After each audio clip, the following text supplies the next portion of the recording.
Hi, this is Aisha and welcome to a new video of Read a Day Club.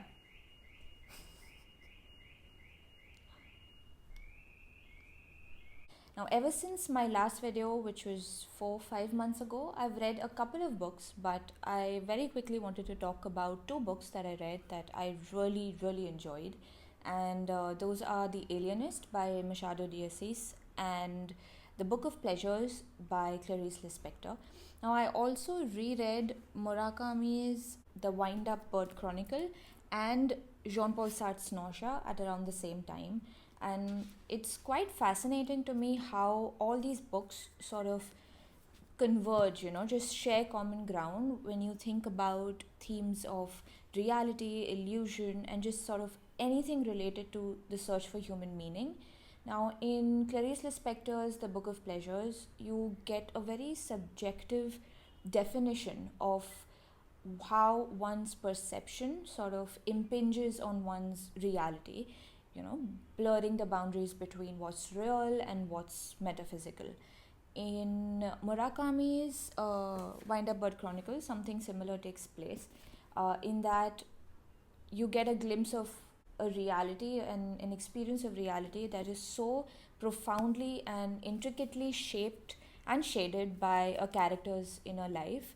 And in Nausea, it draws from the same well, but it's just that in Nausea, the relationship between reality and illusion is more existential and it sort of confronts the more absurd aspects of reality, but it does insist on the idea that a personal creation of meaning, lacking anything that is universal or like an objective truth or any kind of certainty, does alter one's reality or how one perceives reality.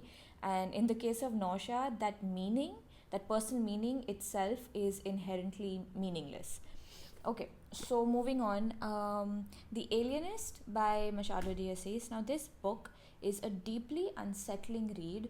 It explores the boundaries between sanity and madness. So the story follows the life of a surgeon who wants to establish a mental asylum in order to cure madness once and for all, only to find that reality diverges very dramatically from those expectations. The book is not so much about what defines insanity. I mean, of course, it does give you descriptions of insanity, but it's also much more about what shapes and underlies sanity and what is considered normal in a society. So themes of obsession, personal freedom also are brought up to the surface. It does have an existential nerve to it, sort of inquiring into what it means to be sane, both within oneself and without. It's so interesting how the story sort of plays around with the definitions and just the ideas of both madness and sanity, to the point where madness inevitably sort of becomes the natural human condition, and sanity is something that is put to question, that sort of ends up imprisoning human psyche to the point where it itself becomes an illness that needs to be cured. The Book of Pleasures by Clarice Lispector. Now, this book felt very soothing and comforting to read.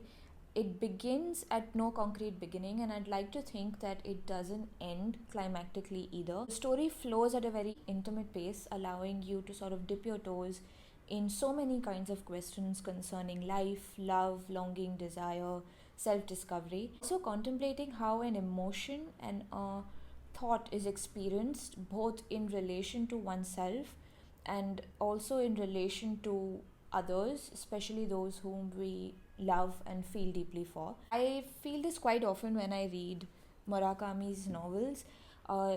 His writing sort of evokes a very calming and contemplative mood. It sort of transcends the words on the page, going beyond and above them, and that's exactly what I felt when I read The Book of Pleasures too. So just as how with the previous books like Wind Up Bird Chronicle, The Alienist, Nausea, you're sort of exploring the boundaries between reality and illusion, sanity and madness. In this book, Lispector sort of allows you to sway between the known and the unknown. So those are my reading updates so far. So thank you for watching this video. I hope you like these recommendations. This is Aisha from Read a Day Club, and I'll see you guys next time.